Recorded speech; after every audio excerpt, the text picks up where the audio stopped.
Hey, it's Tucker Carlson. Let's say you wanted to control a country. How would you start? Well, you'd want to make sure you had the complete obedience of everybody inside your borders who was authorized to use deadly force. You would start with the military and then federal law enforcement, then move your way down ultimately to agencies like the IRS. Controlling the guns would be a top priority for you if you ever wanted to go dictatorial, if you wanted to be baby doc. But let's say you had deeper ambitions. Let's say you wanted the power not simply to control people's behavior, but to control how they think, not just their bodies, but their minds, as a god would. In that case, you need to take charge of the society's taboos. A taboo is something that by popular consensus is not allowed. A taboo may not be illegal, but it doesn't need to be. Over time, social prohibitions are more powerful and more enduring than laws. Societies are defined by what they will not permit, as are famously religions. Muslims don't eat pork, neither do Orthodox Jews. Traditional Christians oppose extramarital sex. The Amish avoid electricity, and so on. American society isn't overtly religious, but it's governed by taboos, and it always has been. What's interesting is how fast our taboos are changing. This is not happening organically. What we're allowed to dislike is being dictated to us from above, sometimes by force. Until fairly recently, for example, it was taboo in this country to attack people on the basis of their race. That was the main lesson of the Second World War, we were told, again and again. The one thing we learned from the Nazis is that it's dangerous to reduce human beings to their genetic code. There is no master race. That made sense, but apparently we no longer believe it. Punishing people based on their skin color is not only permitted in modern America, it is mandatory throughout business and government and higher education, as long as the victims are white. At one time, that would have been unimaginable. So would the current behavior of our politicians. As recently as the 1992 presidential campaign, adultery was considered disqualifying for anyone seeking higher office. Bill Clinton was very nearly derailed in the New Hampshire primary by his affair with Jennifer Flowers. Clinton went to elaborate lengths to lie about the relationship because he had no choice. But he was the last presidential candidate who had to meet this standard. By 2008, it was obvious to anybody who was paying attention that Barack Obama had a strange and highly creepy personal life. Yet nobody ever asked him about it. By that point, a leader's behavior within his own marriage, the core relationship of his life, had been declared irrelevant. It was Barack Obama's business, not yours. One by one, with increasing speed, our old taboos have been struck down. Those that remain have lost their moral force. Stealing, flaunting your wealth, striking women, smoking marijuana on the street, shameless public hypocrisy, taking other people's money for not working. All of these things used to be considered unacceptable in America, not anymore. So it probably shouldn't surprise us that the greatest taboo of all is teetering on the edge of acceptability: child molestation. A generation ago, talking to someone else's children about sex was widely considered grounds for a thrashing. Touching them sexually was effectively a death penalty offense.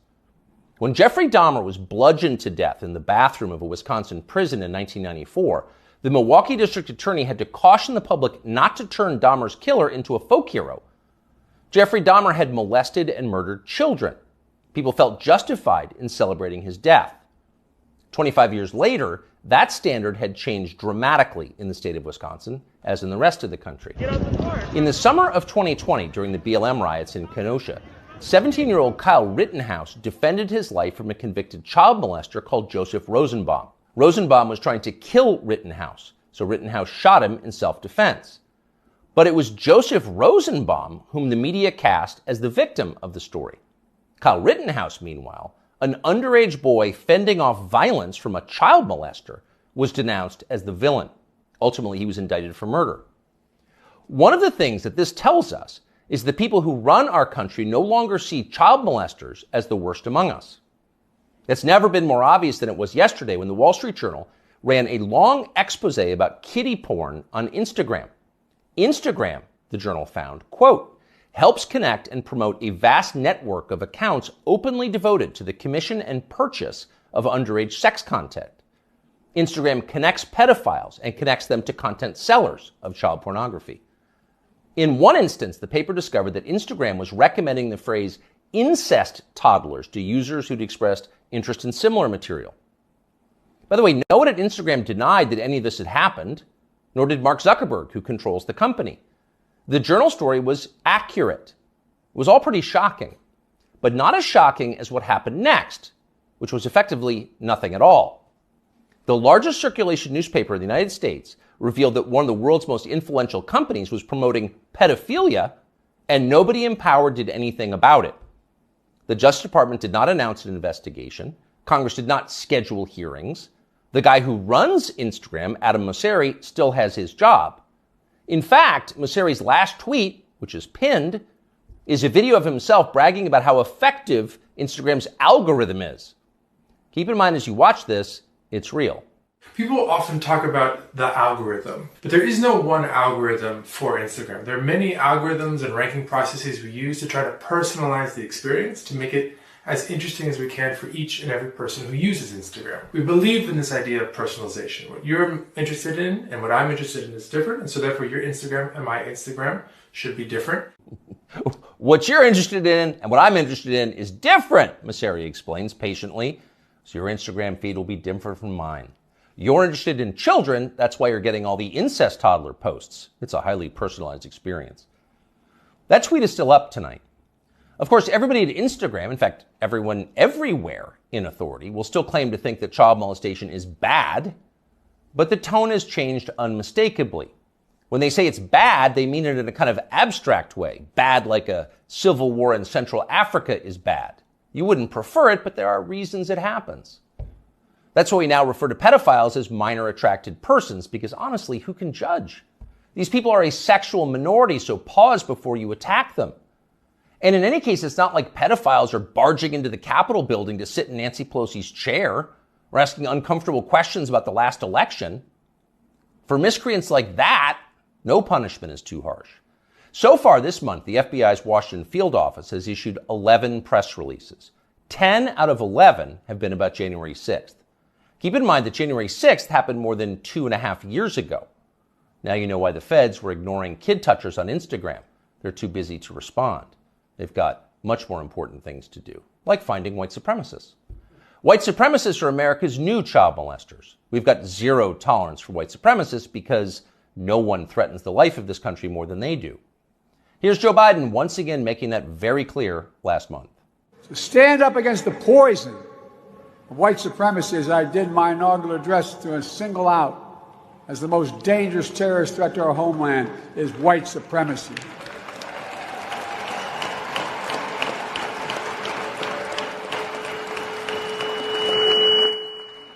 And I'm not saying this because I'm at a black HBCU. I say it wherever I go. Pardon the feedback, but you heard the point. White supremacy is the most dangerous threat to the American homeland. Joe Biden just told us that. It's more dangerous than the threat of nuclear war with Russia. It's more dangerous than the threat of the Mexican drug cartels, who've already killed hundreds of thousands of Americans and are now in control of swaths of our southwestern states. White supremacy is that bad, Joe Biden says. In fact, it's worse. But what is it? That's the question. Can anyone in authority actually define white supremacy? What is it? Is white supremacy liking white people too much? If so, that's going to put those of us with white children in a pretty tough spot. Or is white supremacy something much more obviously bad, like trying to expel all non-whites from America and creating some kind of ethno-state? If that's Joe Biden's definition, what exactly is the scope of this threat? How many people are currently working on this American white ethno-state project? And what are the chances they're going to pull it off?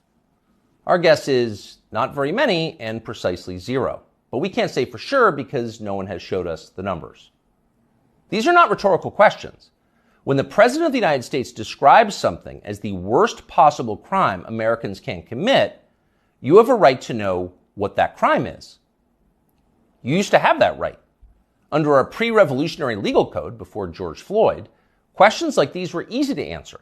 A crime was defined as something that an elected legislature had explicitly banned, usually an act that hurt somebody else. In America, crimes were described precisely with words in English and then preserved in books, which you could read yourself. If you ever wondered whether you were committing a crime, you could just look it up. You could know for sure whether you were a criminal. Now you can't. And needless to say, that's the point. The point of the exercise is to keep you off balance, to keep you afraid, When no one's willing to define the offense, you can't be sure whether or not you're committing it. You could be accused at any time and everything you have taken from you. You live in fear. Remember this guy? Emmanuel Cafferty was driving near a Black Lives Matter protest in Poway in his SDG&E truck when he says he noticed somebody following him and trying to get his attention. Later, that person posted a picture of him making what some believed is a white supremacy symbol on Twitter. Cafferty says he had no idea about any white power symbols and was just cracking his knuckles outside his window when the picture was taken of him. Later that day, he says he was notified by SDG&E that he would be suspended pending an investigation, and a few days later, he was fired. What that man did was so offensive, as you just saw, that local news had to blur the photograph of his hand.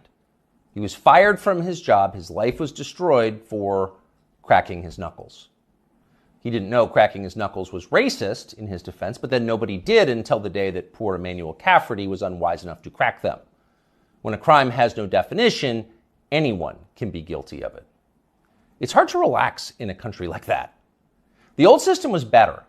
Government operated on the basis of laws, not amorphous moral terror.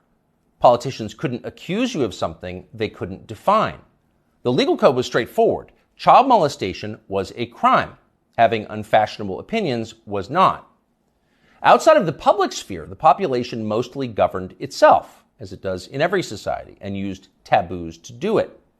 You knew what was allowed and what wasn't because the rules didn't change very often. The taboos were organic. They derived from collective experience and instinct, the two most reliable guides to life. They evolved for a reason. They still do. Our job at this point is to protect them, despite the hectoring, the nonstop hectoring from the people in charge. You know the outlines of right and wrong. You're born knowing them. So don't let them talk you out of what you can smell. Don't let them rationalize away your intuitive moral sense. Cling to your taboos like your life depends on them, because it does. Cherish and protect them like family heirlooms. That's exactly what they are. You'll hear people say the news is full of lies. In Kennedy's motorcade. 239 people. Death of Jeffrey Epstein.